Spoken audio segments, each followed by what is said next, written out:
ekspor seperti batu bara dan lain sebagainya. Itu yang Mbak Weni. Dan juga hari ini meskipun tanpa seremonial,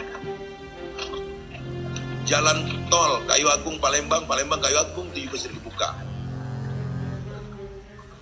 Kemarin saya sudah diskusi dengan Bupati Oki bahwa ini justru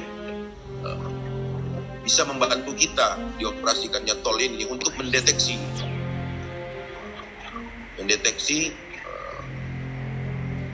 siapapun yang masuk menuju kota Palembang.